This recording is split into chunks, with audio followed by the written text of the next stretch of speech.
Meeting to order. It is 2:32 p.m. Aaron, will you please do the roll call? Of course, Matt Stachik. Here. Steve Buffo. Here. Yemi Alini. Oh, present. Thank you. Ken Colhays. Here. Bruce Boland. Here. Todd Van Hoek. Here. Brad Coy. Here. Brian Lindemood. Probably here. Shannon Kilcoyne. Craig Lyon. Here. Jamie Acton. So Jamie is out of town. I wasn't sure if Bart, are you filling in for Jamie today? Not that I'm aware of, unless you need a quorum, but I don't think you do. Good. Okay, thank you. So Jamie is out. I think that's like almost 100%. Wow. I know. Thank you all for attending today. Okay, could you do the public meeting announcement, please? Of course. Amats committee meetings are open to the public, and the public is provided an opportunity to comment at each meeting. Business items are presented on by staff or consultant, and then the committee is given a chance to ask questions. After that, the public is invited to formally comment. Each participant will have 3 minutes to speak on their topic. Once the public has given their testimony, it will go back to the committee members for final action. A couple of housekeeping items. If you're joining us virtually and not a member of the committee, please turn your camera off when you're not speaking on an item. If you're joining by phone, to mute and unmute the microphone, press *6. That works. Thank you. Okay, perfect. Thank you, Aaron. Yeah, we've got some technology issues here today. I kept knocking my name tag over too. Let's see. So first item is to approve the agenda. Do we have a motion? So move the agenda. Second.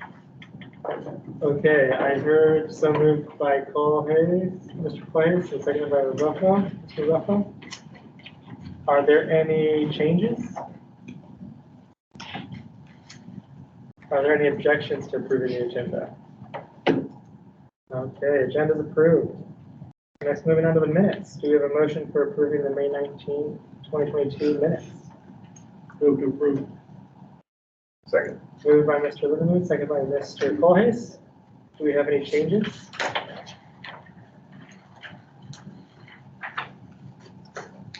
Are there any objections to approving the minutes? Okay, the May 19th, 2022 minutes are approved. Moving on to agenda item 5A. As we get into our action items, the first one is the 2023 safety targets. And we're going to cover that. That'll be me. Okay, everyone. So you've seen these before for previous years. These are the safety targets that we are required to every year either adopt our own or support the state in their targets. So the memo before you just kind of talks about the requirements and shows you the recommended performance targets for 2023 for safety, for fatalities, fatality rate per 100 mile or 100 million VMT, serious injuries, serious injury rate per 100 million VMT, and non-motorized fatalities and non-motorized serious injuries. We also have the information for the 2019 to 2022 targets, so you can see kind of how things have been going. And by and large, it's a downward trend, a little flat on 22 to 23. And I do just want to point out some information I included in the memo. That was from the DOT memo. So DOT did not make significant progress towards the 2020 targets, as there appears to be a data gap. AMAT staff is recommending that we continue to support the DOT statewide safety targets, while at the same time we're working on the AMAT safety plan. The RFP for the safety plan is in purchasing right now, so we're hoping to move forward pretty quickly on that. Once that safety plan is done, we hope to be able to develop our own safety targets for the AMATS area, which will still help to support the state in their targets, but we'll be setting our own. So right now, these are statewide safety targets. We would be setting ones for AMATS, which is a more narrow focus.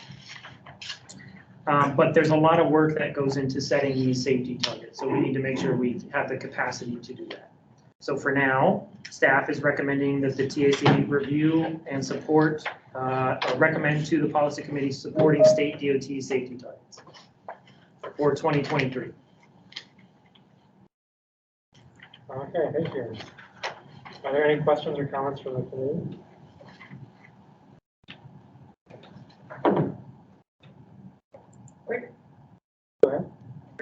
the actual numbers, the performance measures from previous years? The performance measures or the actuals? The actuals. So the actuals are actually a little behind. Right now, the actual certified data is in 2018. They're working on getting 2019. So that information is not available for 2020 and 2021. And at last I checked, 2019 wasn't ready yet. They were working on it, but I'll have to follow up again and see when they are, and I can provide that information for other times. Yeah, it's my understanding they have that data now. Okay. And they should be available. Should they have an estimated time? I hadn't heard an estimated timeline, but I heard it was close. So they should have it finished soon. And along those lines, they are working with the police department, the troopers, right? Troopers are APD. Anyway, they're working with APD to who is developing a new collection system that should support the timelines and getting that data input back. Yeah, I understand that's supposed to go live in 2023. So, less data entry, a little more efficient. Just getting that data.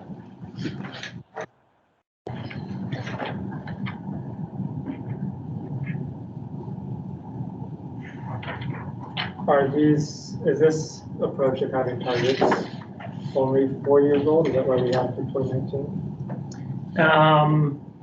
Yeah, I think 2019 was the first, or 2018. I have to look back on that. It also kind of matches up with our TIP, because part of what these are supposed to do is help inform which projects go into our TIP and MTP. So the 2019 to 2022 lines up perfectly with our 19 to 2022 TIP. Sounds good. Okay, any questions or comments? Additional questions or comments? Any questions or comments from public? Anything online?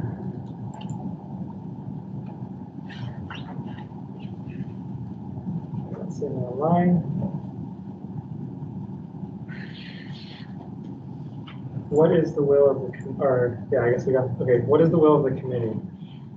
Move to recommend supporting the state DOT safety targets for 2023 to the policy committee. Second. Okay, moved by Mr. Van Hout, seconded by Mr. Looney. Are there any objections to approving the motion? Hearing none, the motion is approved. And we're moving on to item 5B, Destination UMed Public Involvement Plan. Your luck will not be me today, so you have a break from me for the next 2 items. The first will be John Cecil, our Senior Transportation Planner and Project Manager for this. So, John. Thank you. Good afternoon, John Cecil, Senior Planner with Amats, and I'm pleased to be here to give you a briefing on what we're calling Destination UMed, which is the UMed Transportation Demand Management Study.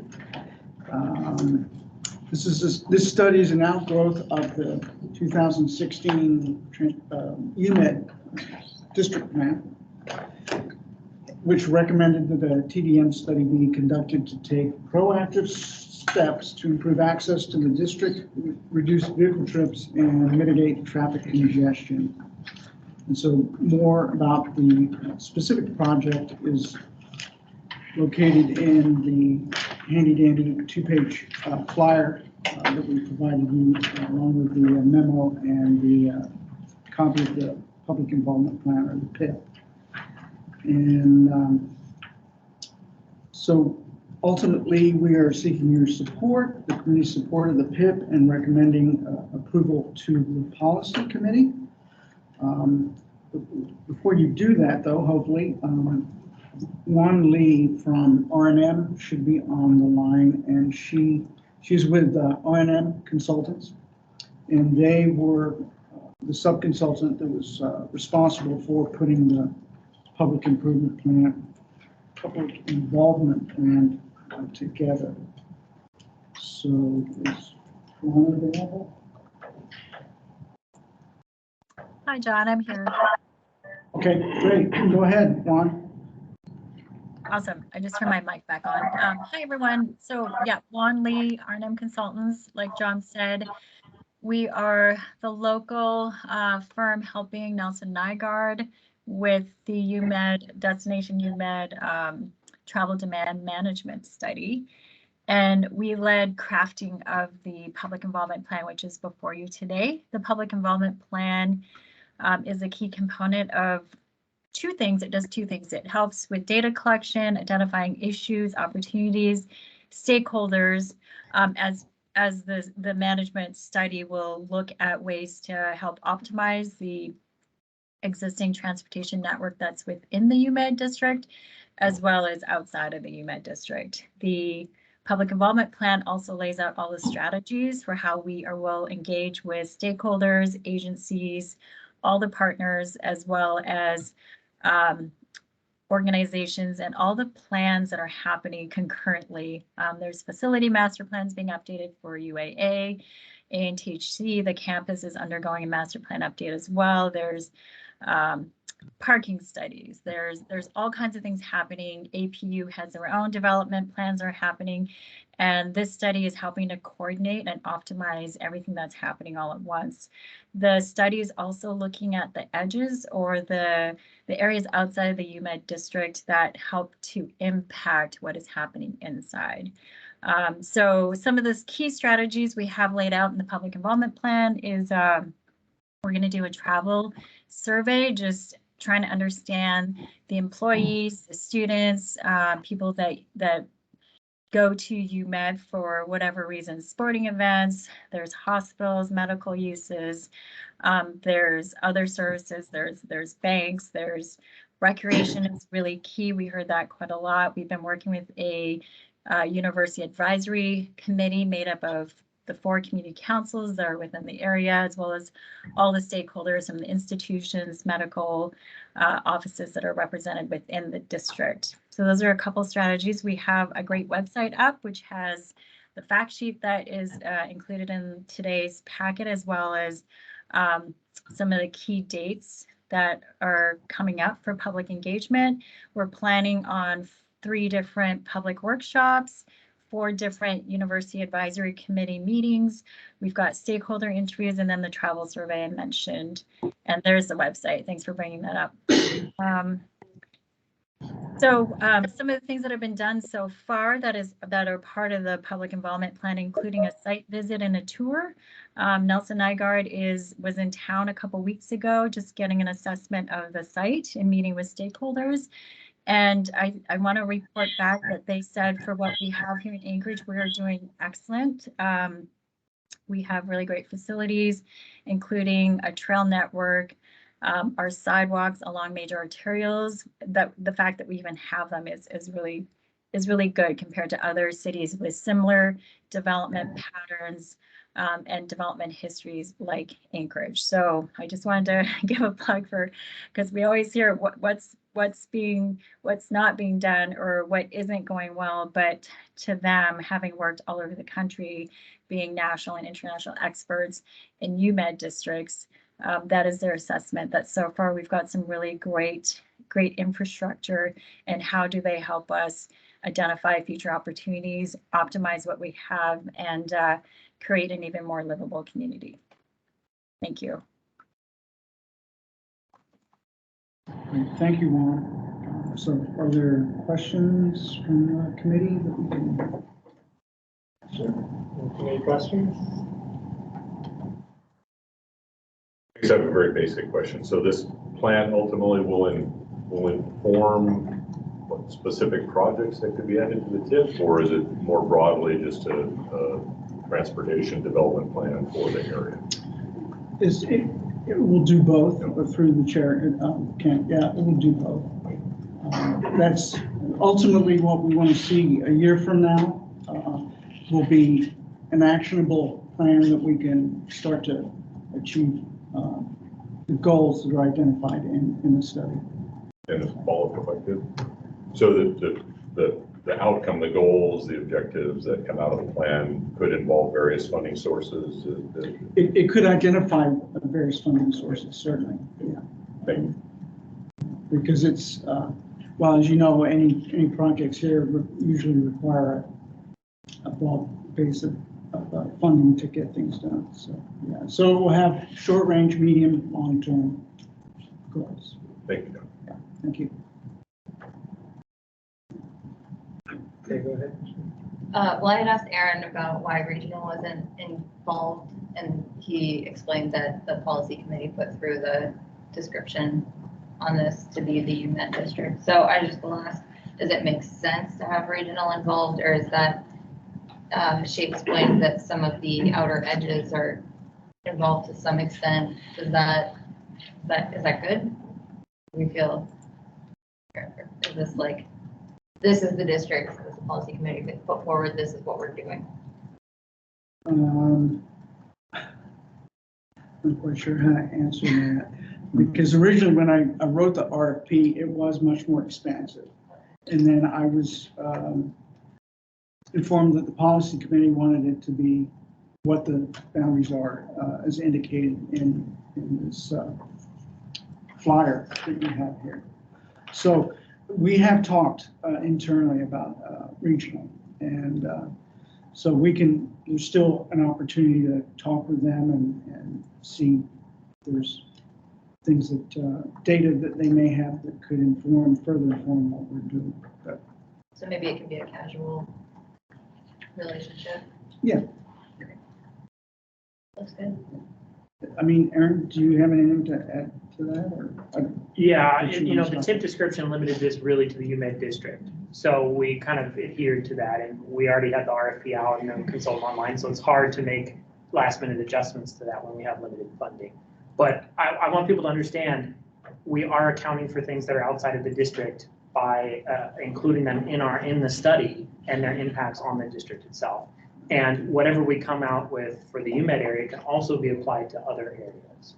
Whether that means we do a study later on for regional or something else or other areas, what we gain from here is universally beneficial to every other location in Anchorage or in the Amats boundary.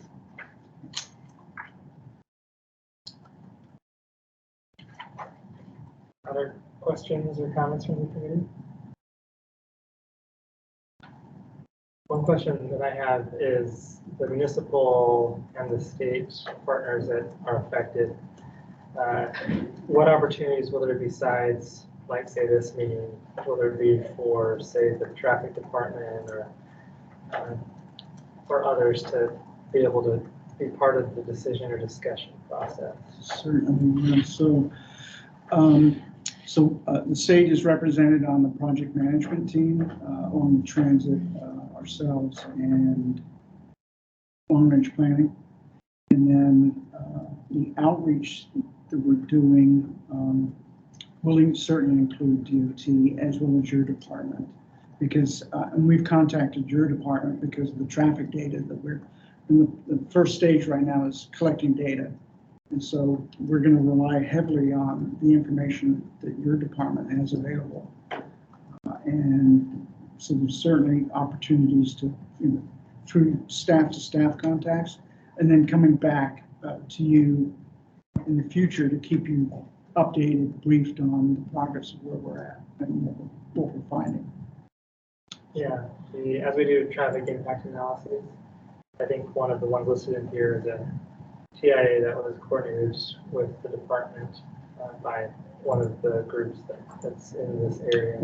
So keeping us, like, having close coordination, I think will be helpful so that we can be on the same page as we are doing. Yeah, and we appreciate the data that your department supplied to us already, and I've forwarded that to Nelson Nygaard, and so that's part of their efforts to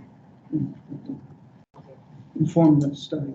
But yeah, we'll be in touch, and so that's okay. Yeah, definitely on my radar. If you have anything, just come on, touch base with us.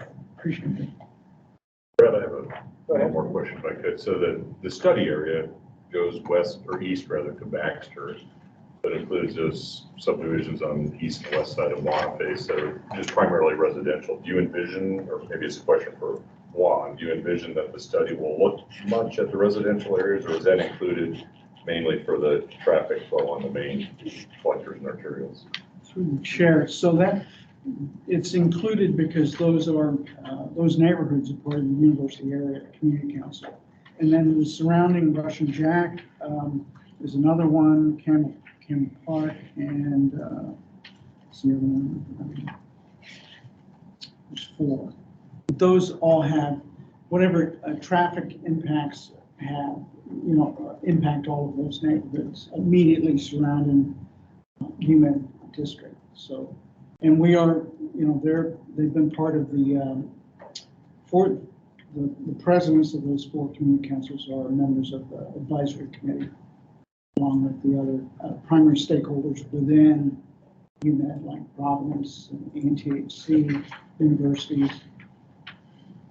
Thank you. Thank you. As you comment about there being 4 community councils, I noticed that it's scoped for 3 meetings with local community councils. Is that intended to go to each of those 4 community councils 3 times?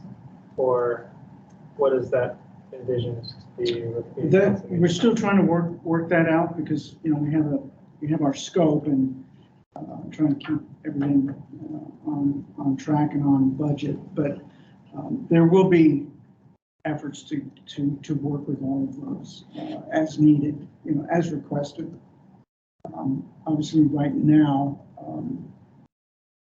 they all 3 of the 4 participated in the May 24th meeting we had, this advisory committee meeting. Obviously, those folks take a break during the summer and coming back in September. So that's when our next workshop will be, or meeting with the advisory committee is September, when we will also distribute the survey, traffic survey, or the travel survey, I should say. So when it says up to 3 meetings with local community councils, does that mean 3 total meetings? No, I think it may be 3 per. It might be good to verify because that could be quickly scope creep. Yeah, right. And we're trying to keep that under control. Okay.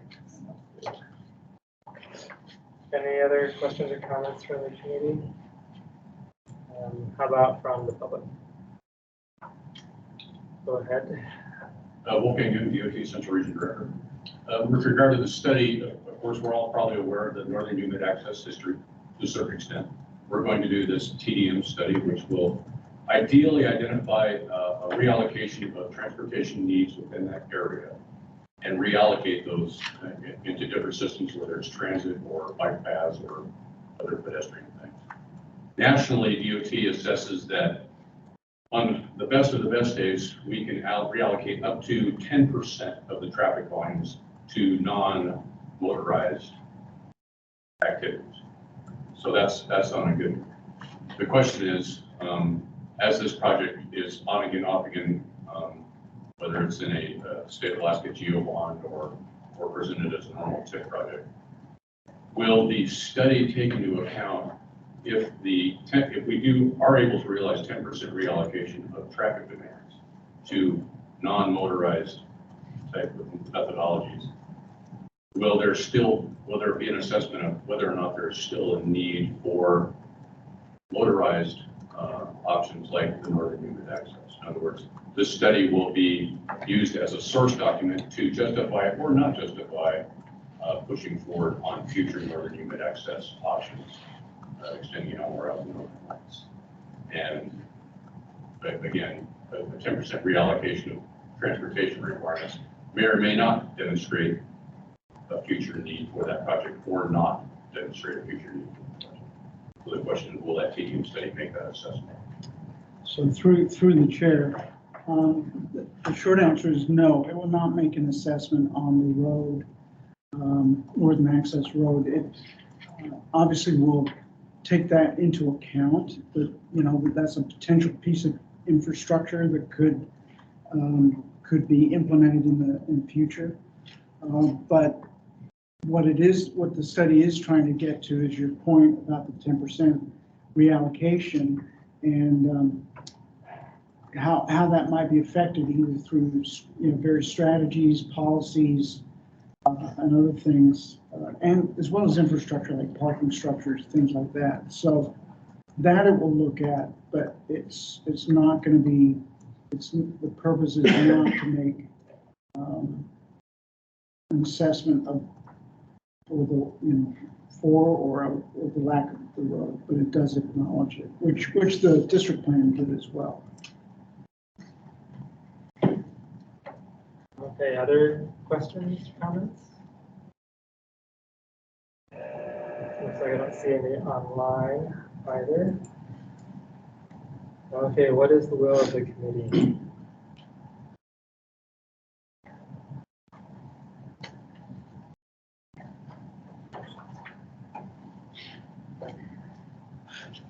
Looks like the I question. will move to recommend that the TAC recommends approval of Destination UMed Development Plan and Policy Committee. Second. Okay, moved by Mr. Lyon, seconded by Ms. Chalkline. Any objections? Hearing none, the motion is approved. Thank you, John. Thank you. Staff.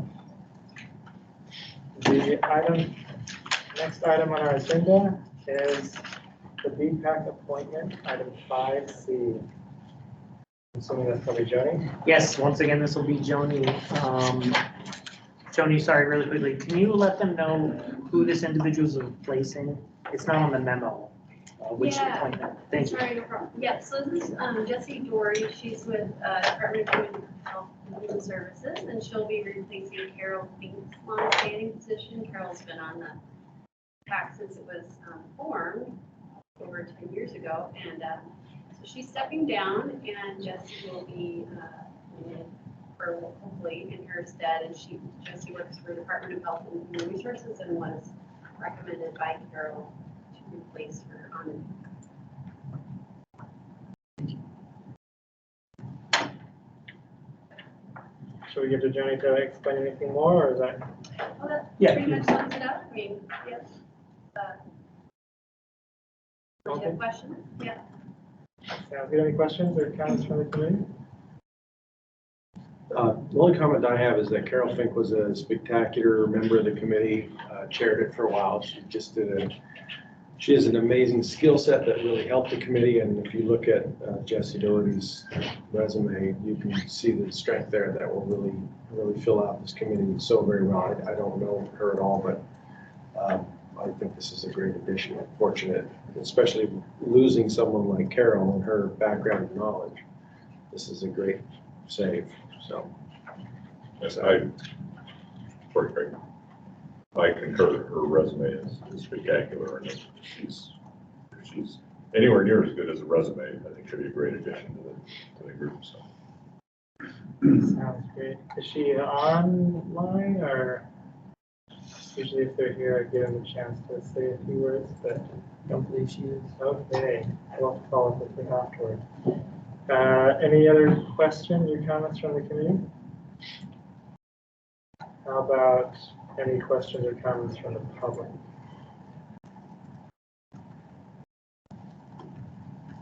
Okay, what is the will of the committee?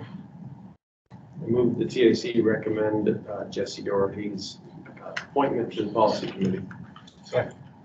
Moved by Mr. Lyon, second by Mr. Lindenwood. Any objections? Hearing none, the motion is approved. Okay, now to the big item. I'm sure you can see.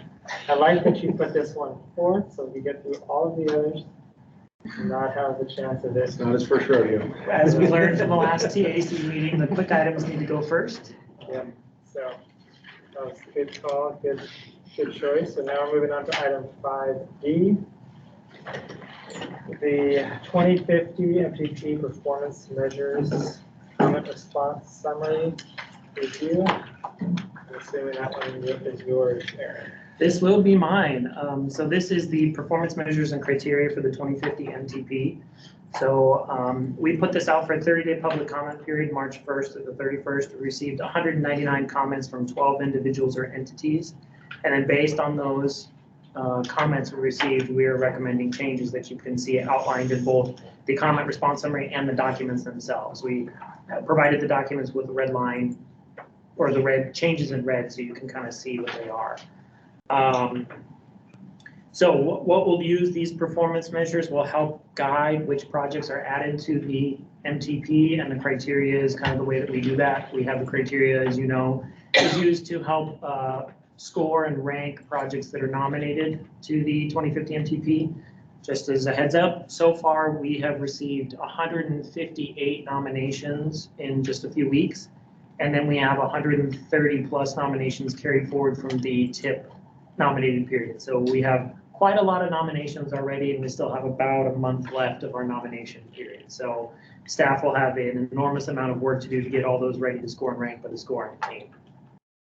So, A question on that real quick? Oh, yeah. So the projects, are they like the TIP where you get scored as submitted, or are they like a little different where it gets incorporated to a more, like, how does that process work? So we're going to do it a little different this time because we realized during the TIP process that the nominations that we had were a barrier to involvement. So for this MTP, we've allowed individuals to submit nominations a little more broadly, either through an email or an interactive map to us. And so we just ask for simple location and what the concern is. And then staff is going to take that and develop a project based on it. So there's a lot more work on staff's end to go out and find the data based on the concerns. So if they're like, there's a safety concern at the intersection of Tudor and Elmore. Okay, we're going to do the research ourselves and then also see some of the other documents that are outlined in the criteria that we need to pull from and see what it says for that particular area. We hope that this makes it a little easier for members of the public who aren't as entrenched in it as we are to provide us a nomination that can get into the process. I do also want to note, additionally, staff is meeting tomorrow to sit down and look at the 2040 MTP projects and make recommendations on projects to nominate for the 2050. So they're not just automatically carried forward. We actually have to go through and make recommendations on them. So the public can even provide just feedback of here's a problem area without necessarily having to like form a project. Yes, because it's a lot to ask members of the public to go and do all the research into the CMP, the ITS architecture, and everything else that we have. So we're going to do that work. Okay, that's how I've mostly seen it. So, but I just want to. It's a lot of work. We're starting now as we're getting the nominations rolling in, and we need to make sure that we keep the MTP on schedule. So we may have some pretty fast pace efforts for everyone. So. Okay, so the performance measures and targets, it says performance measures and targets on here. There's an error on the memo. We don't actually have targets for some of the performance measures. Any of the federally required performance measures, we already have targets for, or we're in the middle of updating and developing those targets. Any of the local measures, so those that are highlighted in blue, those are brand new performance measures for this MTP that we're recommending developing. Right now, we don't have targets on them because we wanted to kind of get a baseline of what performance measures the committees are comfortable with moving forward on. And once that's done, we can start looking into setting targets. Some may not have targets in this 2050 MTP because the data is not available. But we as a project team felt we still need to get it down on paper so we know what to work towards in case there are efforts that we need to do over the next couple of years to get a target developed. So just kind of keep that in mind. And just note that there are a lot of performance measures in here. And all of these performance measures take staff time, data, research, target development. So yeah, I'm quite excited for a lot of these targets because I think they're pretty different from what we've had in the past. And then the criteria, you'll see the criteria, we have developed it similar to the TIP criteria. So there are 3 columns that you can kind of walk through to score and rank a project. You have the complete streets major infrastructure column, bicycle pedestrian project. So that's if it's only doing some kind of pathway or sidewalk. That's what you'd use that column for, or a transit specific project. And we tried to do as close to the TIP criteria as possible. but keep them higher level because that's what the MTP tends to be. They're less specific and fine grained. And as you can see, we did make a substantial number of changes to these criteria. One of the biggest change that we made was adding penalties to the majority of the criteria, or increasing the penalties that exist. So some of them are now, for the security, does the project decrease security? We have a pretty high penalty there. That's to recognize that some projects do negatively impact the system, and we want to provide a way to address that or call that out for the project itself. I'll kind of stop there because I'm sure we'll have a lot of discussions. Thank you. Okay, so what we have before us is about 17 pages of public comments. And before we dive into those, is there anything more broadly, as committee members were looking over the packet, that you have questions? Go ahead. Yeah, as somebody who's probably not going to be here in 2050, I just, process-wise, I realize we do this because the process requires you to look 28 years out into the future, but there's going to be a lot of change that happens between what it is we experience today and what we're going to experience in 28 years.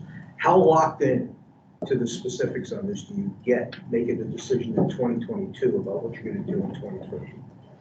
Well, fortunately, there's a mechanism built into the federal process, and we have to update this every 4 years. So although we look out to 2050 at this point, in actually 2 years, we'll be starting the next update. So we're not really locked into it to where it's unmutable, unchangeable. So this is our best guess right now. And then when we do the update again in another couple of years, it's our next best guess at that point. And then you're working on the 2055s. You start the 2055s when you're reviewing the 2050s. Mm-hmm. And that is unfortunately just part of the federal requirements. I just. We're gonna hold you to it. Hold you to it, Steve. Nobody's that visionary. Okay. We did extend this one out a little. We're only required to do 20 years out by federal law. We did a little extra because we wanted to build in some time between our updates. Because when we do it exactly to the number, it becomes a real problem with our modeling. So we added a few more extra years. And don't worry, I'm looking at this at 2050. I'm like, man, what is it gonna be like for me at 2050? Yeah. So in 4 years, it'll If I'm still. here to shoot me. Yeah. Yeah. That's one way to go. So in 4 years, when we are doing this again, we'll still be 2050 likely?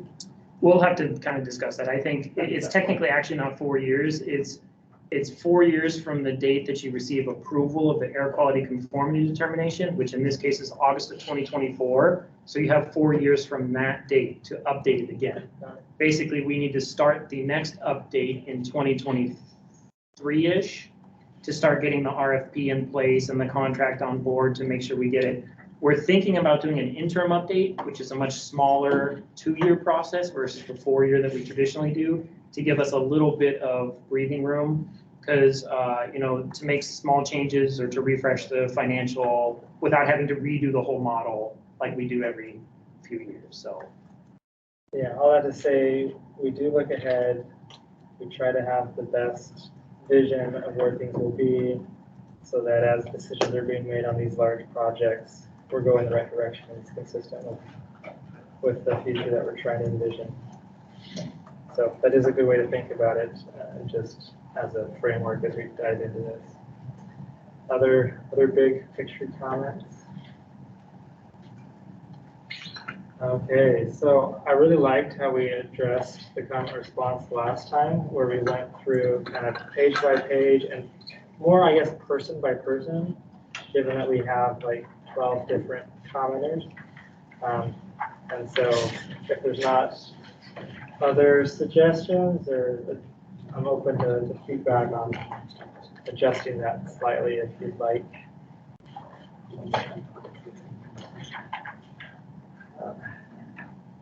Okay, so diving in. Page. Hey, Brad. Yes. I would recommend that we open it to the public before, because traditionally what happens is you would just ask a few questions, then you open it to the public and let them have their say. And then it comes back to the committee, because what you have to do is you really need to open and have a motion on the floor before you start getting into making any edits. So if anyone has any edits, we should probably go through that process and then come back to having a full discussion on everything. Okay, sounds good. So the next step would then be to see if there's any public comment. Yes, sir. Okay, any comments from the public on all these materials before us?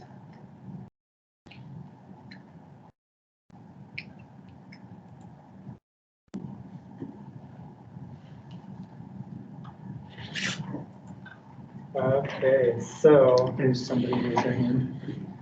I see, perfect, I see someone raising their hand.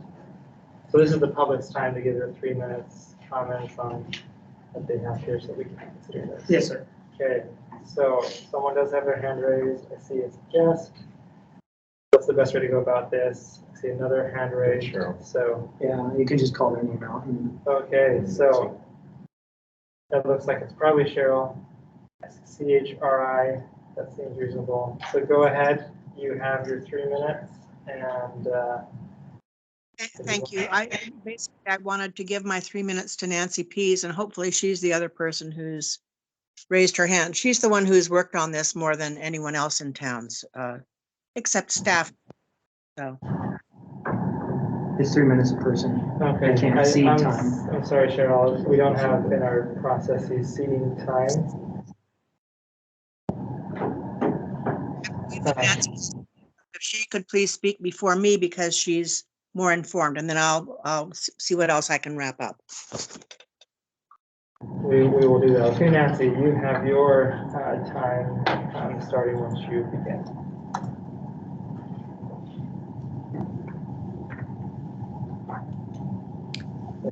There you go. Yes, thank you for this opportunity. To recap what I submitted to Amats staff, the MTP's performance measures should be really strongly focused on outcomes and not inputs, not the amount spent on various programs or yes/no checklists of whether a project includes an element of non-motorized spending or whether it uses the complete street method or whether it lies within a justice area. And one overarching effort that this committee could direct the staff to do is to compare with other really cutting edge innovative cities. The Amats non-motorized plan included a comparison from 4 cities. And I'm asking this committee to ask the staff to do research and adopt best practices from the cities that are really leading the way on this, including Boulder and Minneapolis. And part of what makes Boulder's plan really applicable is they have divided into a internal kind of transportation performance criteria or performance measures for residents who live within their jurisdiction. And then they have a big commute factor, just the way we do. In addition, they've managed to make it very publicly accountable with a 1-page report card. So I hope you'll direct them to use best practices and not rely on the public to dredge these up. We're volunteers. They're the professionals. Then just briefly, one of the points missing, I'm glad to see greenhouse gas emissions as one of the performance measures. That's absolutely critical this time around because, as we all know, we don't have 4 years to twiddle our thumbs. We're supposed to meet certain targets by 2030. So that's a good move. What I'm not seeing is VMT reduction, not just per capita, but also overall. That's a really important umbrella measure for looking at not just vehicle mode balance, but also the land use pattern. And so that's another criteria so VMT is really important and it's not represented here. There is some mode shift performance measures, that's great. I don't see SOV rate, single occupancy vehicle rate. And then 2 more concepts, actually 3, that should be included in performance measures. One is the 15-minute walkable, bikeable radius concept, so that neighborhoods are designed to connect to common services and destinations. And by neighborhoods designed, I mean the transportation system is designed. Another one, the percent of the urban developable surface area that's used for roadways, driveways, and parking. That's a very valuable tool for assessing walkability, equity, sustainability, efficiency. And one more criteria, the issue of speeds and separation. Other cities are starting to measure how many of their urban roads are 20 miles an hour or less, which we know are the roads that pedestrians are able to survive accidents at those lower speeds.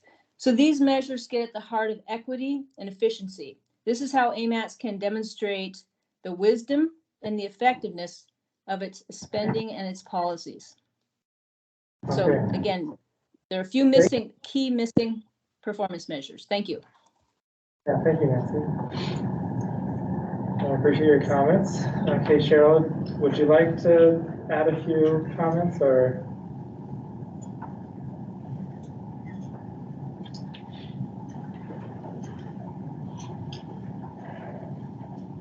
Okay, so it looks like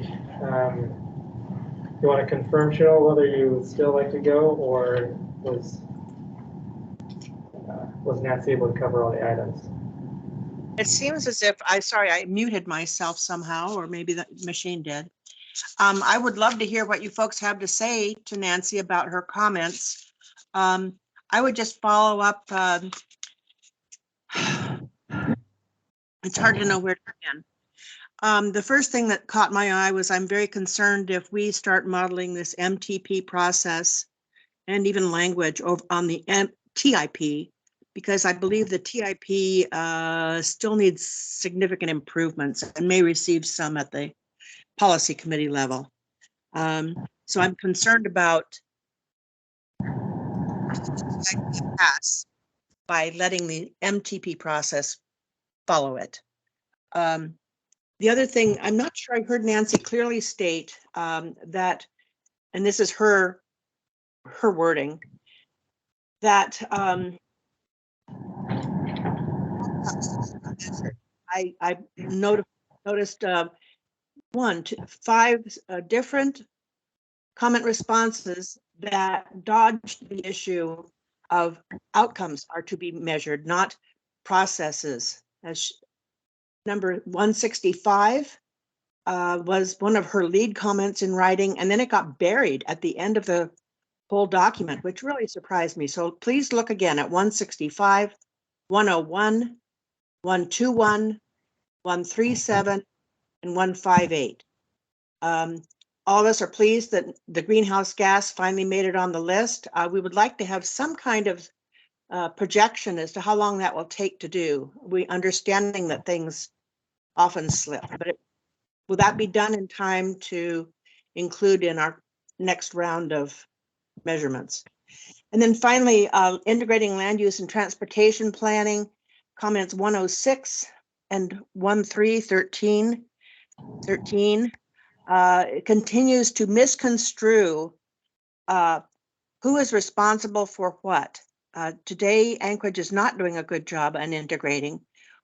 What can the TAC recommend to the policy committee to professionally integrate over time, it won't be tomorrow, in land use and transportation planning in this town? We're still getting comments that transportation is responsible for adjacent land uses.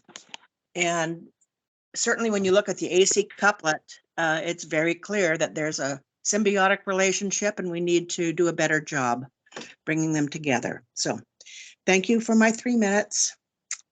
Would love to hear you folks engage on these issues. Hey, thank you, Cheryl. I had skipped over our questioning to Nancy, more thinking that we would be diving into talking about a lot of those comments later. But does anybody have specific questions for Cheryl and Nancy? You want to engage with that? I mean, now's the time, right? We can ask them questions. Yeah, you can ask them questions. Okay. Sorry for skipping over that, Cheryl. Wasn't my intent. But if anyone has specific questions for either Nancy or Cheryl, we can discuss some of those now before we dive into addressing the table of comments.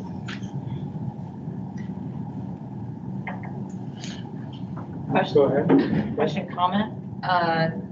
Regarding best practices, I mean, that's always a great idea. And I know staff has limited capacity. I don't know how much time you spend looking at other plans as you go about this, but I would hope some. And I don't know, I guess the question is, are you hoping for like an official best practices study or something more broad by staff going into these plans, these processes?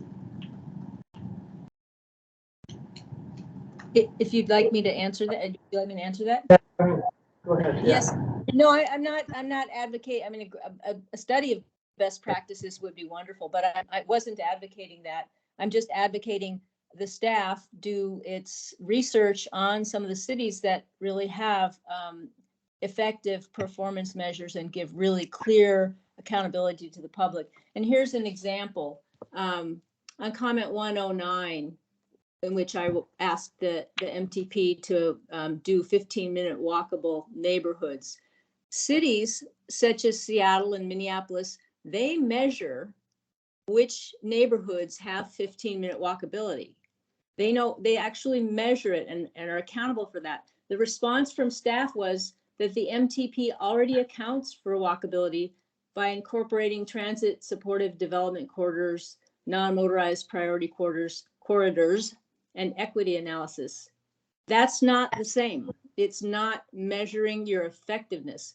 You can put those items on the map, but we would like the performance measures to actually demonstrate that we're achieving them, the outcomes. So that's an example of best practices. Find out how to measure 15-minute walkable neighborhoods and put that in the performance measures.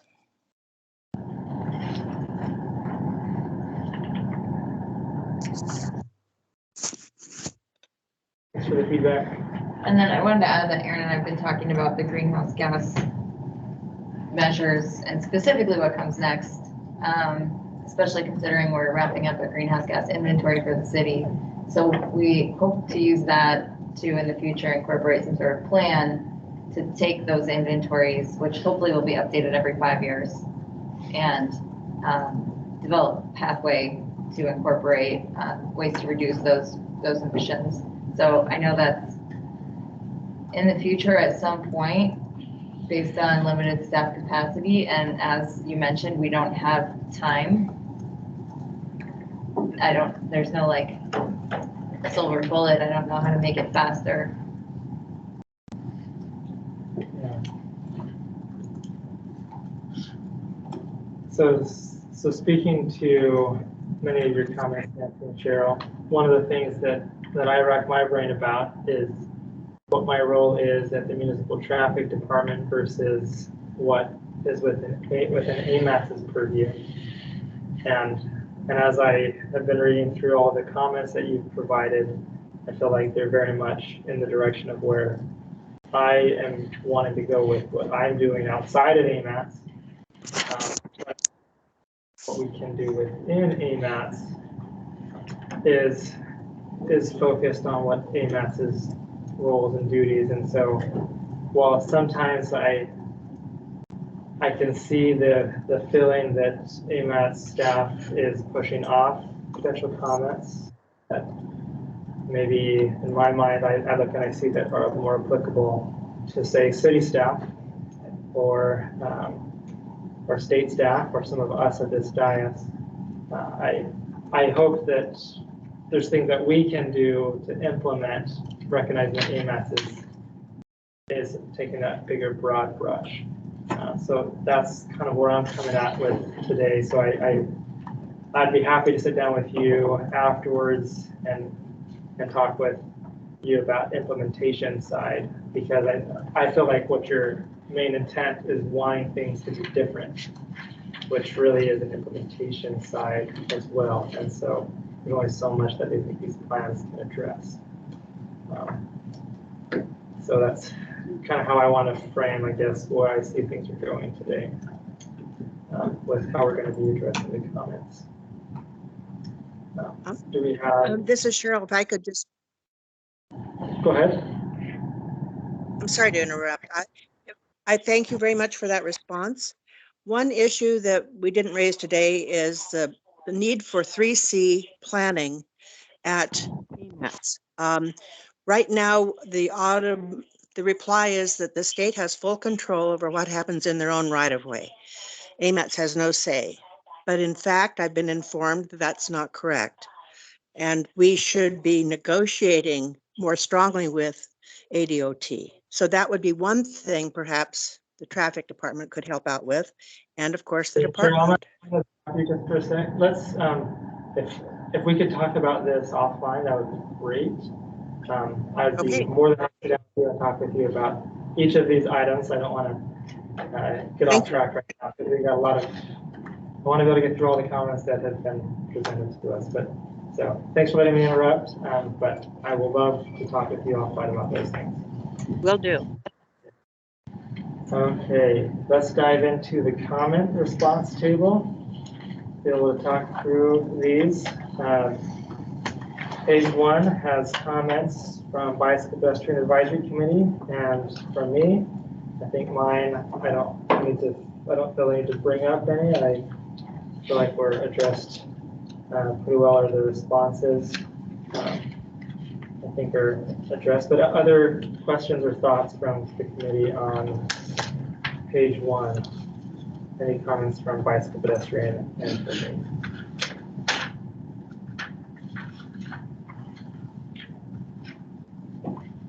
Okay, how about the next? Cheryl Richardson does have about a page of comments, and then it dives into the Community Advisory Committee comments. Let's tackle those. That's pretty much that's page 2 mostly, with a little bit of page 1 and page 3.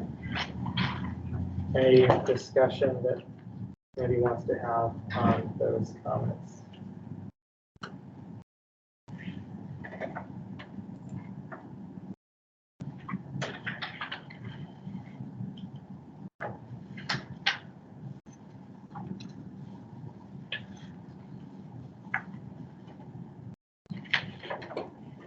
Moving to page 3 then, we have comments from a Dale Davenport, Jack Brothers, James, and not sure if that's the last name, and Mark Weekend. Any discussion from the committee on those comments?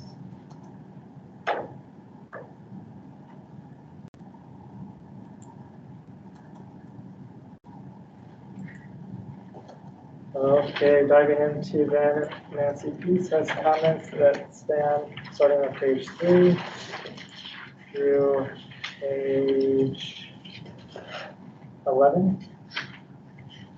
I think she did talk about many of them, but are there specific comments that any member of the committee wants to dive into?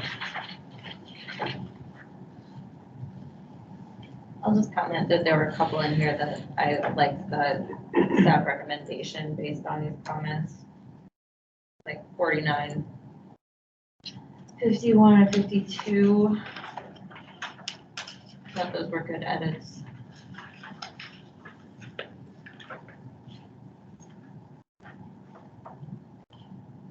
Thank you. Yeah, thanks. Other comments?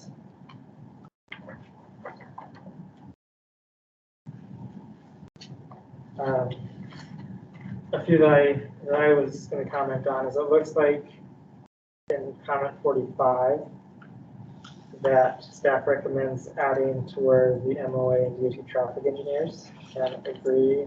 So I'll be interested to see how that comes about and what role I have in providing feedback for all the projects. So, so I saw that you gave me a little bit of extra work there. But, we did, just so you know, for the tip, I sat down with Chris Langley and went through the projects and got her feedback. So if you're uncomfortable with having that particular, we can say MOA traffic, and it allows more than just you being the one responsible. Yeah. I mean, traffic engineers, it kind of implies that. It doesn't specifically include my title, so I think being able to involve my staff, safety staff especially, I think sounds great. And yeah, the engineering judgment side of that, being able to make judgments is valuable. The other item that I was going to talk to was comment 57.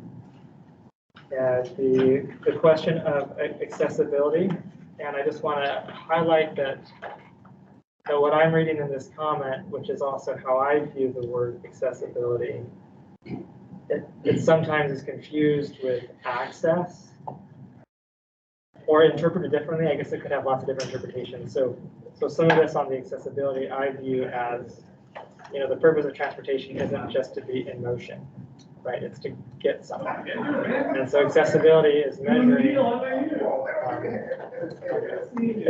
is measuring how close things are, how accessible from a isn't located where you can get somewhere. So the land use and transportation really do interplay, and the value of being able to have some iterative looking at land use transportation, I think really is how we would be able to measure some of the land use and transportation interplay is through some iteration, which I think the MPP is going to be doing with some of its scenario planning tools that are looking at that, which is the first time that's going to happen with this MPP. Is that correct, Aaron, with that eval tool? Or? We've done scenario planning before, but I think the extent that we're going to do it as part of the vision eval will give a much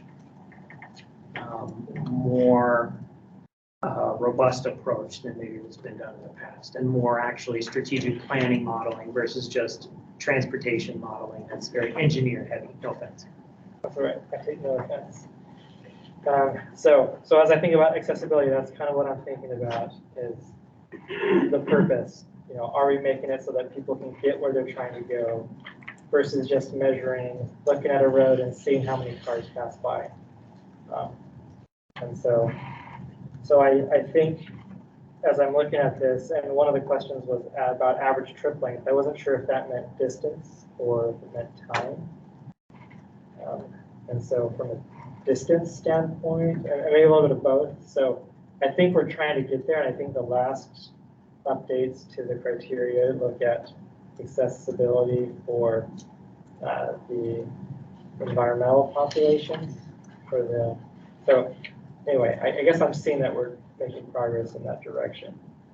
I'm not sure if there's a way to incorporate that into the comments. I guess I just want to state that. I don't think that'll change anything in this table, but that's what I'm seeing in response to that similar comment that was made.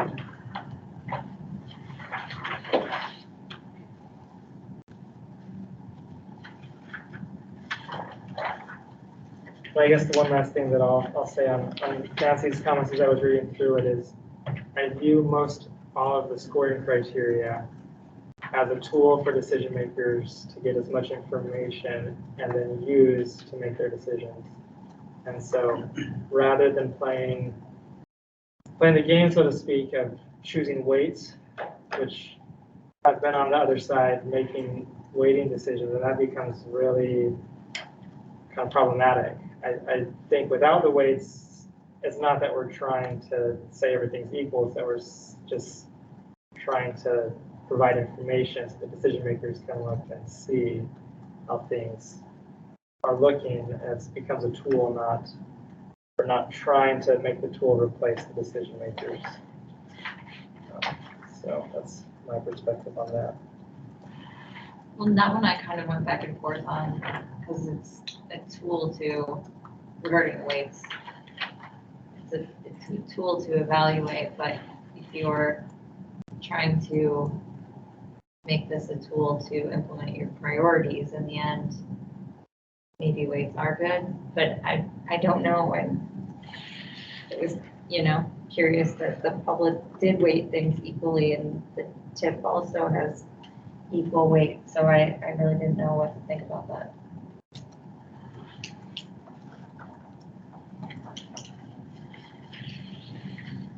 Any questions or comments on the topic of weighting? I think in my experience using different scoring criteria, you're always gonna have projects that should score higher that don't, and other projects that are gonna score higher that shouldn't. It's generalities. You're never gonna come up with something perfect. I think the weighting is a good discussion. We could put a ton of thought into this, and it's still not gonna end up being a decision at the end of the day. But like you say, it's a decision we have. And I guess that would be my comment as we use it, instead of only getting the end number, if those that are able to see the project can see like the different areas, that would be a way to kind of account for the weight. If that makes sense there. We did that with the tip criteria. We released the total and then we broke it down by category so people could see if a project scored really high for safety or really low for safety and then really high in something else. So they could kind of see how these projects came out in the end and really what they're trying to help us achieve. So we did do that, and I anticipate we'll do something similar when we release the total score. We'll have how it's broken down by category. Yeah. Okay, that will be helpful.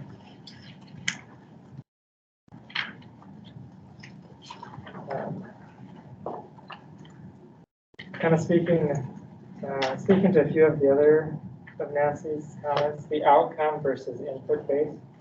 And there is significant benefit of measuring output versus the outcome. I mean, you got input, output, outcome, right? There's 3 different elements that you could measure. And the question is, do we have the way to measure those? And so to the extent possible that we can measure outcome, that's fantastic. In some of these cases, we can't measure outcome for a future plan because it hasn't happened yet. And so how do we have kind of a metric that can get us as close as possible, right? So again, maybe that's a city implementation as we're doing our data measurement effort, being able to have outcomes, which our annual traffic report does have outcomes when it comes to multimodal use. So those are some of my thoughts on that.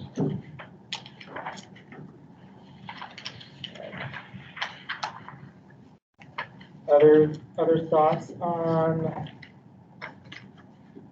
some of the feedback or questions? Some of the comments from Nancy. Go ahead. 77, the report card.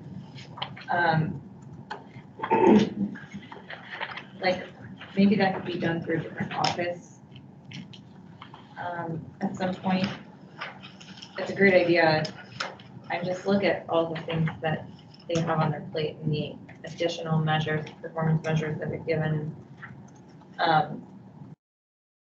I'd like to see this. Maybe somebody else in the department or in the city could do it. Like maybe that's something I could do down the line.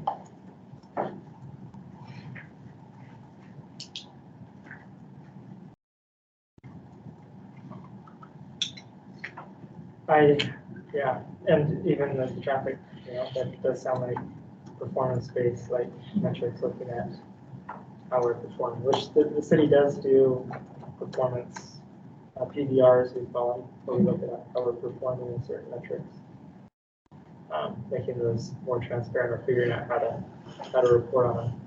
And I do wonder, with Boulder, Colorado being an example, is that a municipal example versus an NPO? Yes, because as a municipality, I think it is a valuable discussion that, again, is the question of what's Amats doing versus what is Anchorage doing. And so I think a lot of the comments in here I'm seeing, we can do things better as a city, and maybe that's the place where we can kind of try to figure out how to do that within the city and not have it be something that Amats is trying to do.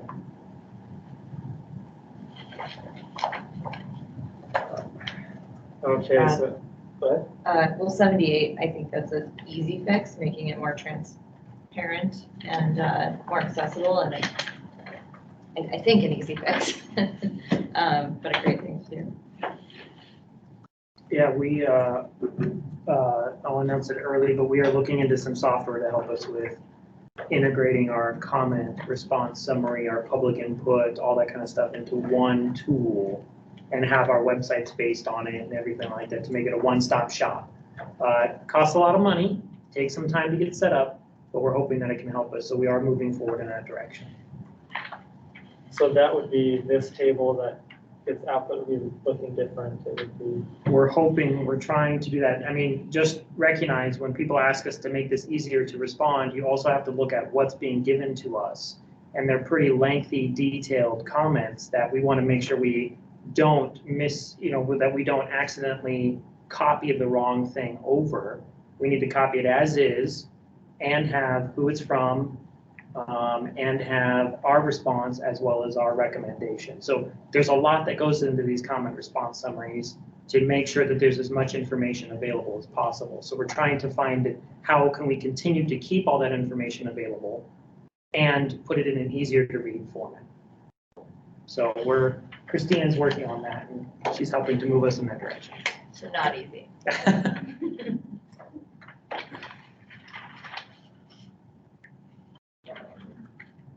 Okay, other questions, comments? The next group of comments were from the Robert Creek Community Council. So it extends from pages 11 through pretty much to the end, page 17.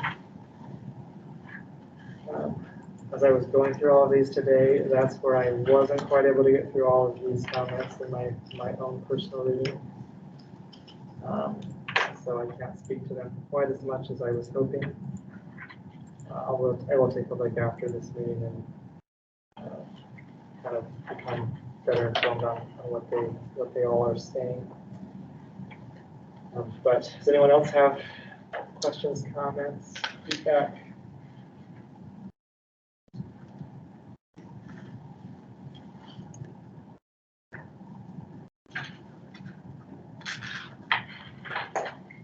I have a question about 125. Okay. So this is regarding the measurement of, it asks for auto travel times, transit travel times, and bike travel times. And I agree that travel time can definitely negatively impact transit. Is it necessarily the same for bike and non-SOV? Well, non-transit, non-motorized, I guess. No, but we feel that there are other measures that can do a better job of accounting for that, like average trip length. But we want to make sure that we're doing more research into that because average trip length also can be used to help with large scale roadway projects to be like, oh, it takes less time to get to or less distance now because of their average trip length really should be related to land use. How long is the distance between your house and the grocery store or something like that. So it's part of what we do, but it's not solely on us to make changes to that. We can look more into the travel times if you want for auto or not auto, because that really speaks to a problem, but bike and pedestrian, we can look at it. But what we're trying to do is kind of treat them fair in the approach to our performance measures. Yeah.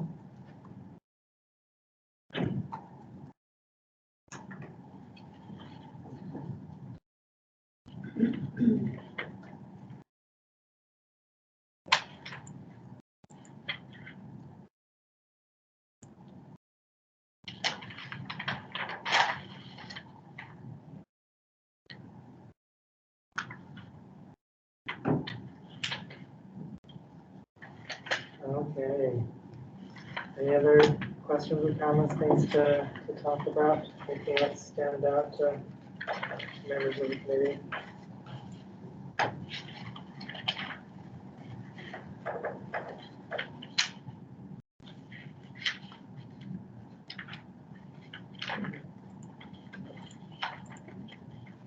The last two were from Will Taken. And any feedback, I guess, on any of the comments?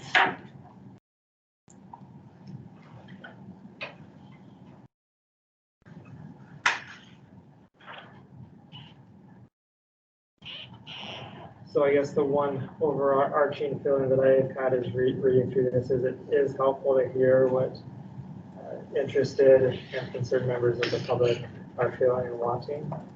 And so even though Amats and the MTP isn't able, or may not be the best place for incorporating all of it, and you feel like if there's items in here that apply to us individually, it's a good opportunity to just better inform themselves and to be seeing how we can be able to meet some of those needs.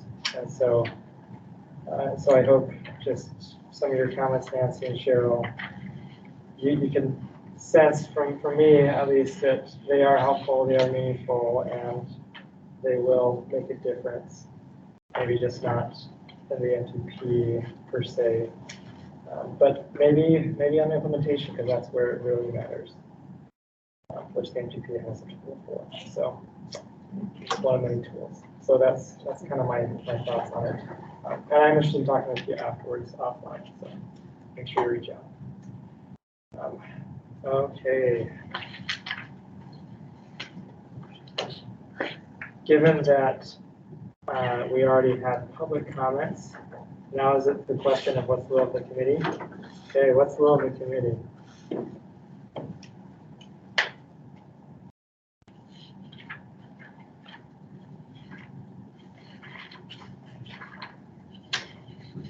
I move to recommend approval of the 2050 MTP performance measures and criteria as updated based on public feedback to the policy. Second. Okay, moved by Mr. Coy, seconded by Mr. Lyon. Are there any objections to approving the motion? Okay, hearing none, the motion is approved. So thank you, staff, for all your work responding to all the comments. Thank you. And for bringing them before us today. The next item on our agenda are the project and plan updates. And it looks like it still is talking about the MTP, right, with the model presentation for the Amats Transportation Network. Yes, this is just going to give you a quick introduction of where we're at, and John, if you want to go ahead and take over. Thank you. Yeah, John Cecil again. So I'm the project manager for the travel demand model update, which is, as you just discussed, is tied to the 2050 MTP that we're going through. So earlier this year, we put out the bid and successfully picked a firm, RSG, is a successful bidder to conduct the model update. And so they have done in the past with the 2040 plan, they did an update as well. So they're very familiar with Anchorage and what we're trying to accomplish with the MTP. And hopefully online is Bobby Wortman, who is the project manager, my counterpart with RSG, who would like to take a few minutes to provide you with a briefing on the current status of the model update. Bobby, available? Yep, John, I'm here. Very good. Take it away, Bobby. Sure, I'm going to try to throw up a slide deck here real quick. All right, so hopefully everyone sees an intro slide. Yes. All right, good. So I'm Bobby Wortman. I've been with RSG now for almost 3 years. I've focused primarily on trip-based and hybrid travel demand models with integration of passive data. Prior to joining RSG, I was the principal transportation planner at a MPO in Central Indiana with their systems planning and analysis and forecasting group. So very familiar with MPO processes, performance-based planning processes, and how models integrate into that framework. So I'm going to give a brief overview of the project, where we are, where we're going. I think we'll have 2 additional touch points throughout the life of the project. over the next year or so, giving an update. The project team, we're teamed with R&M, so everyone's familiar with Juan Lee. And then on the RSG side, Joel and Jeff are also on the project. They worked on the last model update project as well. So the team is very familiar with the Anchorage area, with Anchorage travel demand model, its limitations, and its advantages. And then our stakeholders in the Anchorage area, we have Amats staff, John and Aaron, as well as from MOA Public Transportation, Bart Rudolph, and DOT, James Starzak.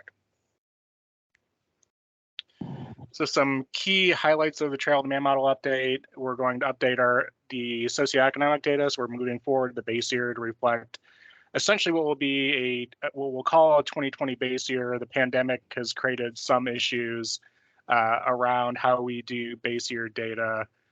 So essentially the pandemic has left, for the most part, unchanged sociodemographic data. Those are like household and person level attributes. But employment level data for 2020 is pretty suspect, so we'll be using 2019 employment data to update the travel demand model, and then going through the process of updating the highway and transit network to reflect a 2020 base network. Some highlights of capability improvements. We're going to more explicitly represent intersection approaches. We're going to aim to improve the active transportation components of the travel demand model, and update some of the model specifications, primarily around mode choice to help start breaking out bike and walk trips. Right now they're combined in the travel demand model. And then reporting features to help support MTP efforts and hopefully draw some more connections to the performance-based measures that you guys adopted today. So timeline, this is kind of broken out into three phases of the model development process. Primarily so that I didn't throw up a matrix here that is too small. But the first phase of this is really just the base year update components, as well as the forecasting components for the planning assumptions. That'll wrap up here at the end of July. And we're for the most part on target to reach that. Next part of the process is the updating of the features. This is the model specifications, improve the active transportation components. We'll examine the development of the benefit cost analysis tool, or the multi-criteria evaluation tool. We've implemented this in several different MPOs across the country, primarily in the West Coast, as well as in the Midwest now as well. That helps report out different improvement benefits for project improvements. From everything from emissions reductions to safety improvements to more transportation specific reductions, such as travel time reliability, and things like that. And we'll improve the post-processing routine for the model to help support performance measures. And the final phase of the project is the calibration and validation of the travel demand model primarily to traffic counts, and we'll calibrate at the regional level, and then documentation and training for Amats staff. So completed to date, the team has completed the project management plan, which contained the project overview, our deliverable schedule, defined our consultant team roles, the Amats team roles, communication protocols, and review and decision protocols. And then we've completed, R&M completed the public involvement plan for the travel demand model, with a focus on model stakeholders, primarily peer agencies, our sources of data, the users of the travel demand model, and then identified our model stakeholders, which is the TAC, or the Technical Advisor Committee, Policy Committee, MOA Planning Department, regional partners, and the DOT. So kind of our next steps in the process are to complete the update of the traffic analysis zones, socioeconomic data, which is well underway, update of the highway and transit network, which is also underway, then update our future year planning assumptions, which will hopefully wrap up here in the next couple of weeks. And like I said again before, we'll have a couple other touch points with the TAC later down the road to kind of show our progress. And happy to entertain any questions at this time, either now or we can connect offline, and happy to happy to answer them that way as well. Okay, thank you, Bob. Any questions? Oh, I think Cheryl's hand might be up before previously, but we'll give her a chance after we ask questions from the committee. Okay, go ahead, Steve. Yeah, I'm a big fan of models. We've got one to work on finances and report, so I can appreciate the importance of something like this. So we're going to get a chance to see what it does when it's finished. Yeah, I will say that, travel demand models as macroscopic models aren't, we'll show kind of summary statistics that go over the how well the model is performing. And we can visualize that with some thematic maps and things like that as well. I will say that macroscopic models like travel demand models are not as interesting to look at or demonstrate as like a microscopic model. Microscopic models will show like moving, agent-based simulation of vehicles. But yes, at the end of the project, we will summarize the performance of the travel demand model. That'll be in tabular format, showing performance metrics, but also as well in thematic maps of the area. Speaking what is the variables, you can change up the variables and compare and contrast the outputs to help make decisions, right? Yeah, correct. Okay.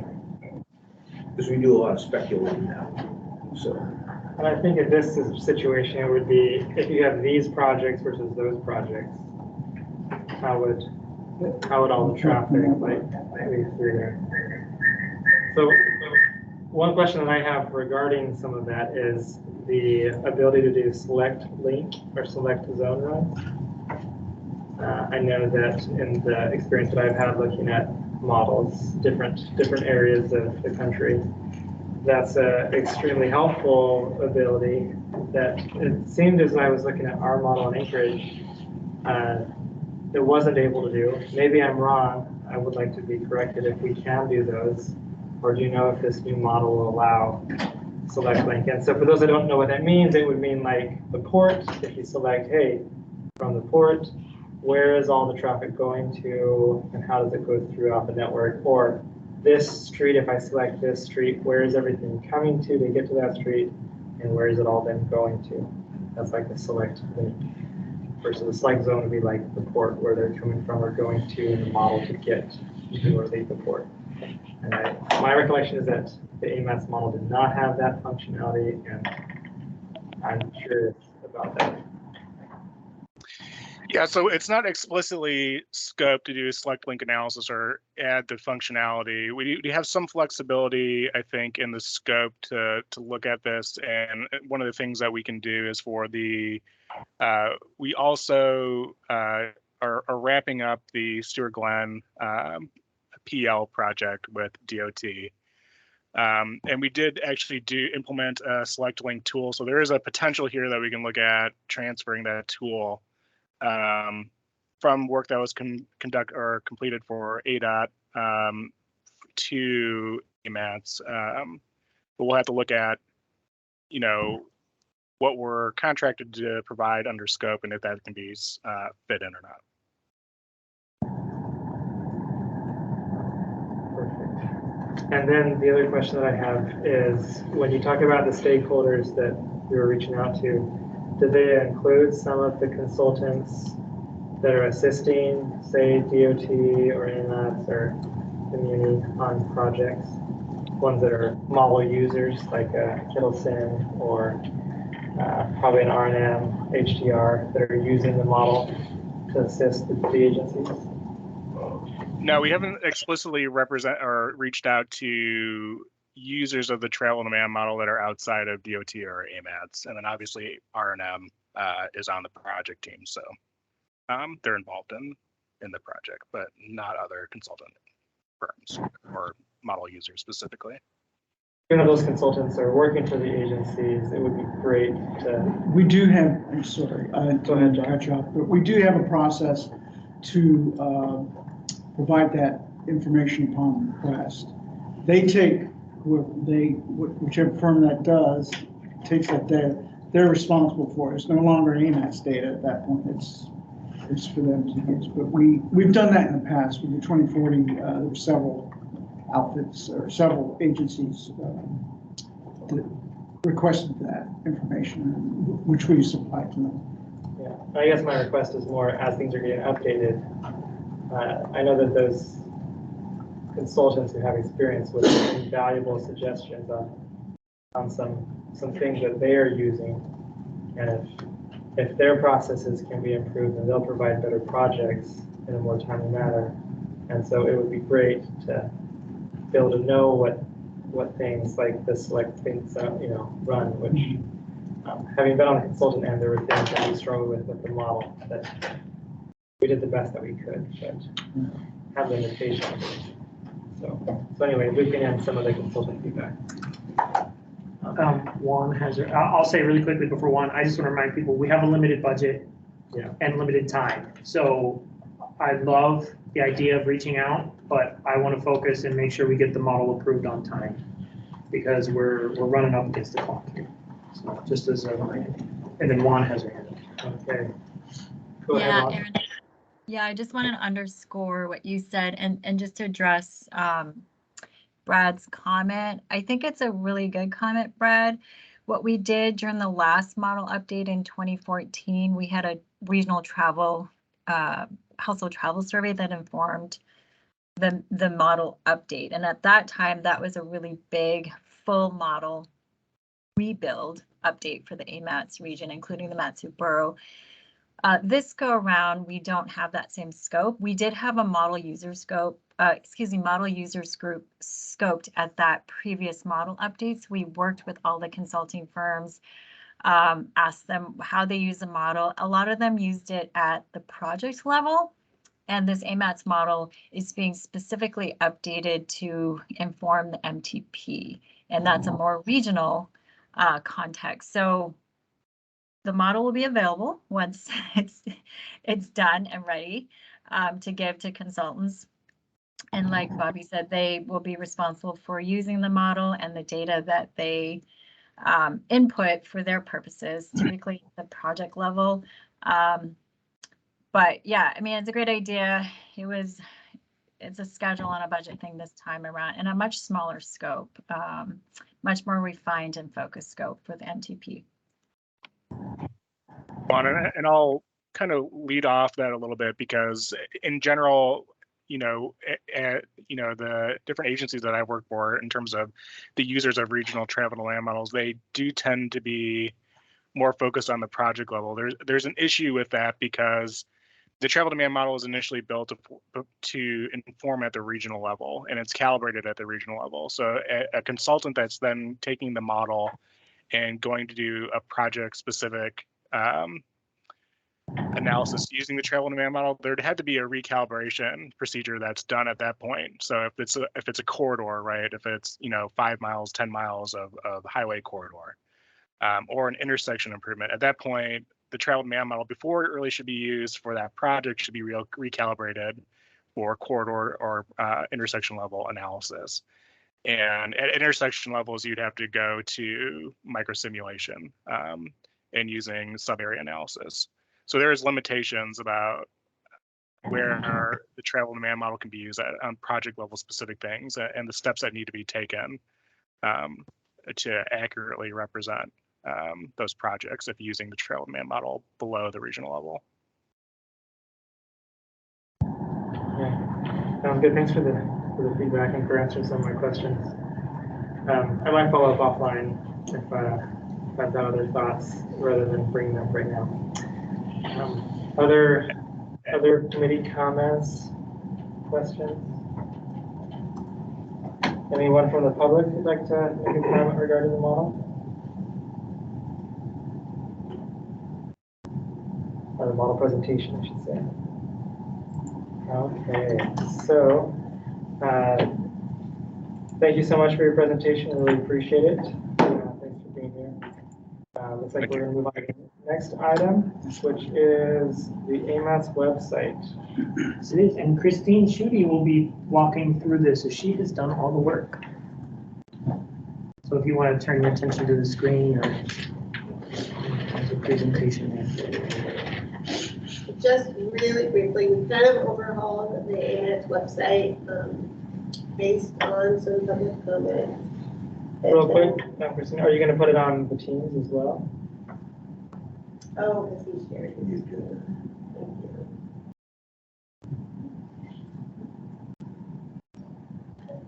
Okay. So this is the home page, and now we just have, the community changed up the website maybe 4 or so months ago when they had this gray bar chat.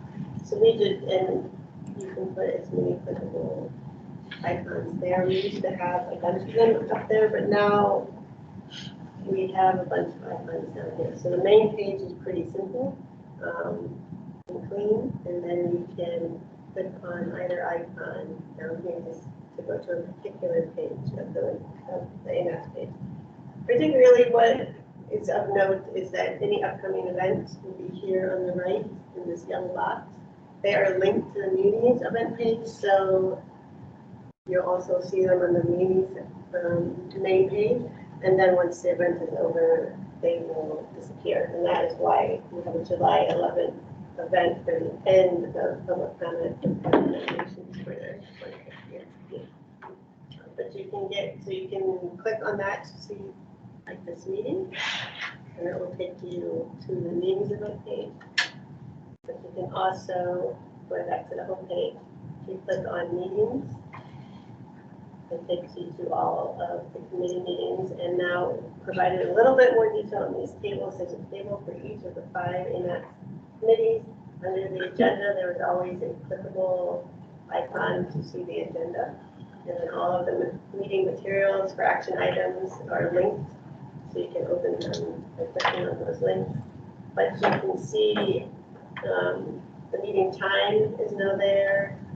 If you're joining virtually, it is a virtual meeting, there's a link. If the meeting is in person as well, the meeting location, and then if it was recorded, we'll put recording here, and then the minutes are also provided there.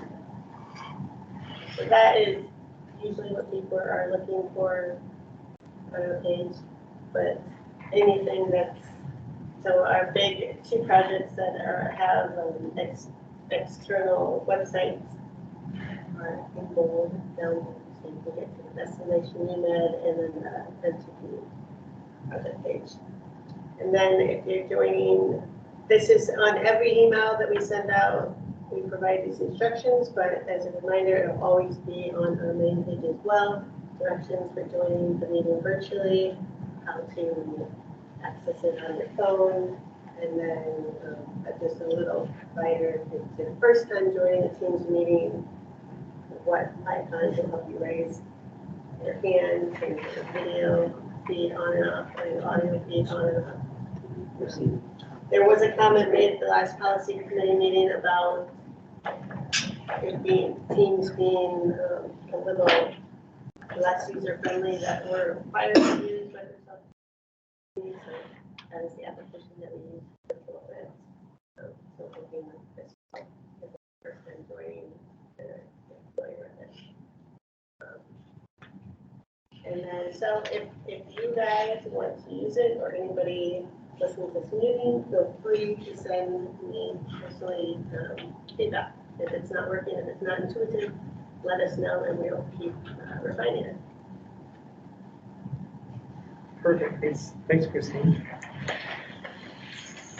Any questions or comments from the committee? I'll just comment. I visited the website today.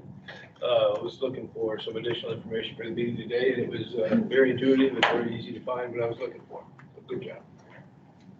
Thank you. I second that. Third that.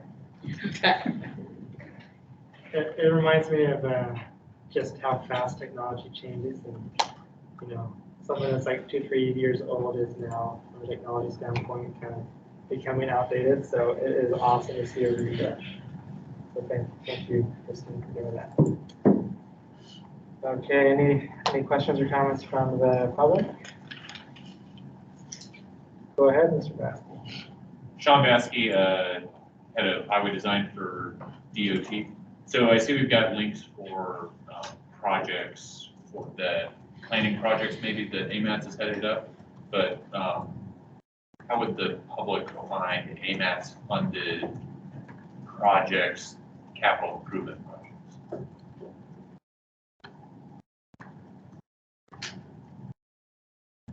Are you recommending that maybe there be a link for that? Well, I'm just suggesting that, you know, if there's project websites and they were Amats funded projects, then how would the public know how to get to those?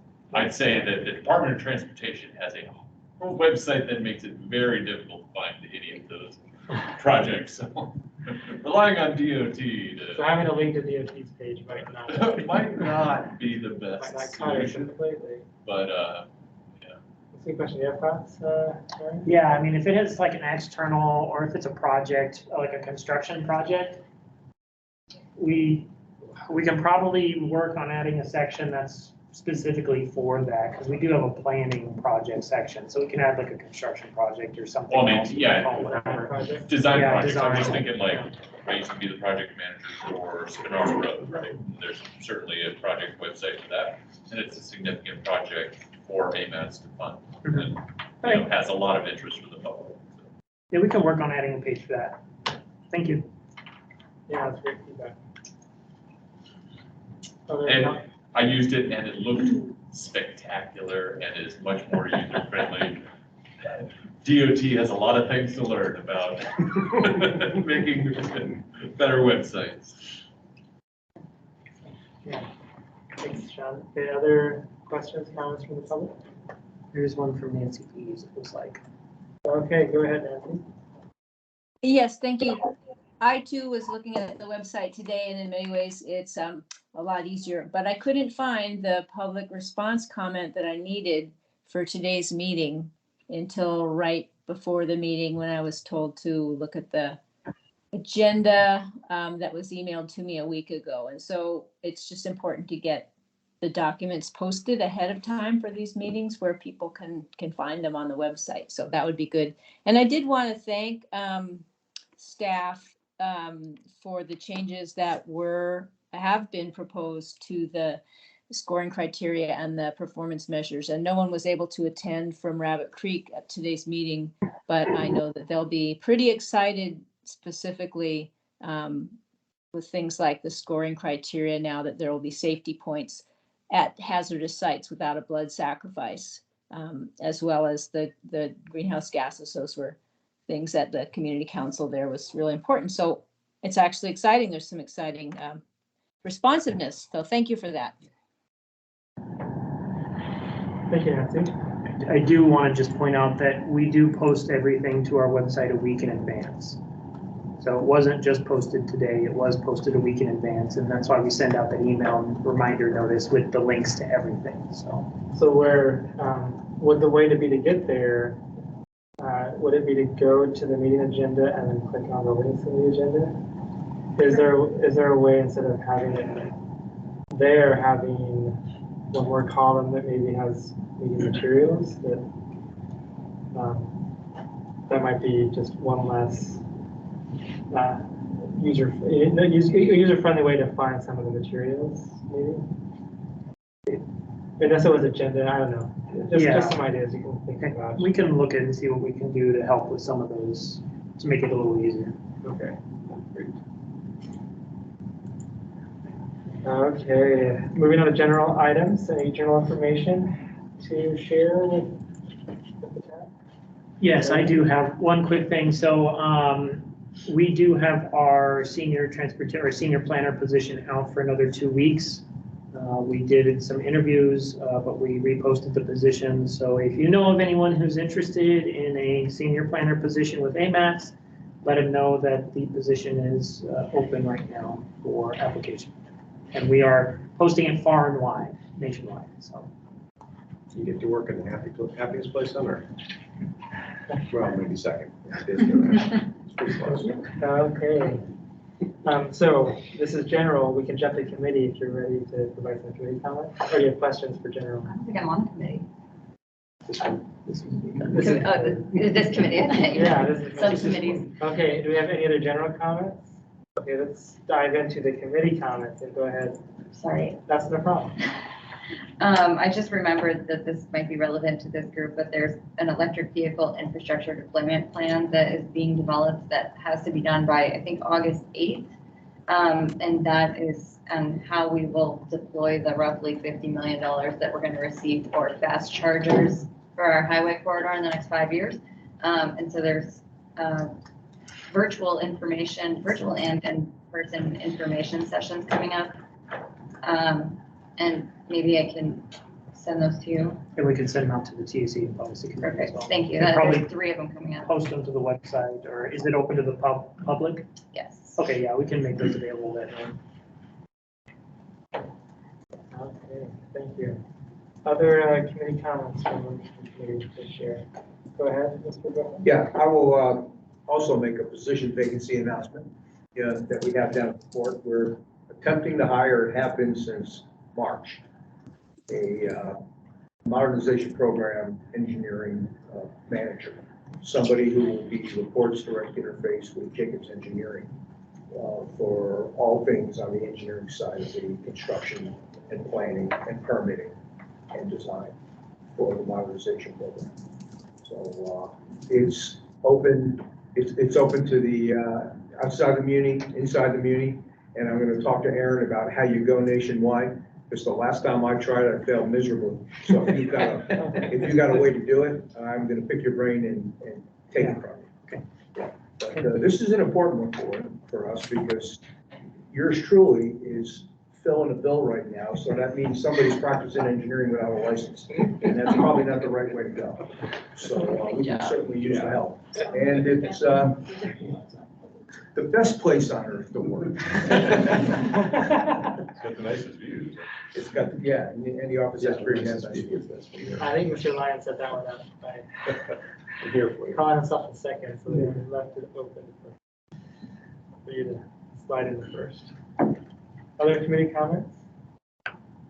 Go ahead, Mr. Maher. Received information today that TIP Amendment 3 is headed back to FHWA, and we expect that completed and signed. Stip or tip? TIP. Okay. Amendment 3. Yeah. For the cold storage? The entire. Yeah, okay. Yeah. So yeah, so expecting rapid approval of that, and we should have that any day.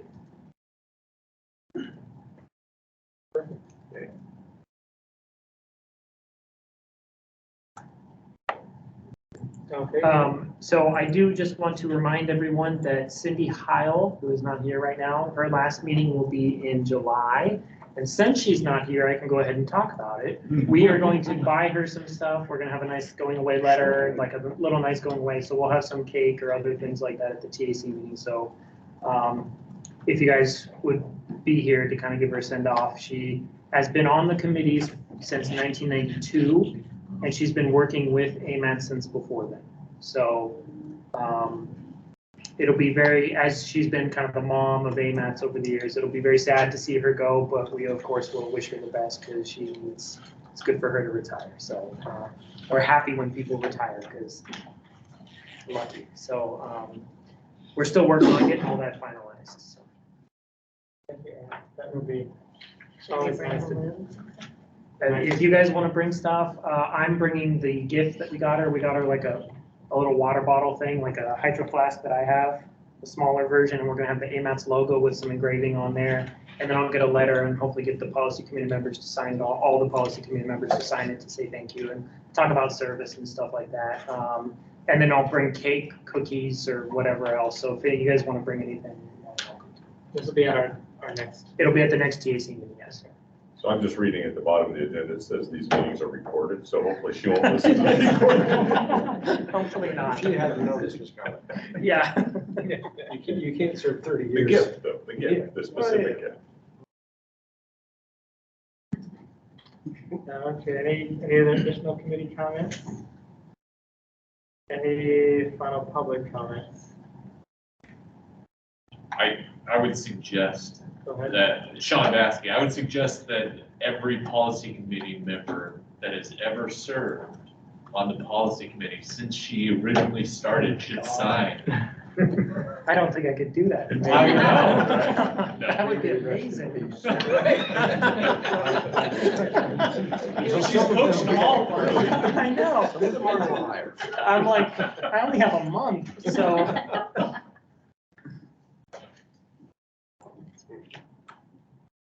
Okay. There are no additional comments. So it looks like our meeting is adjourned at 4:22.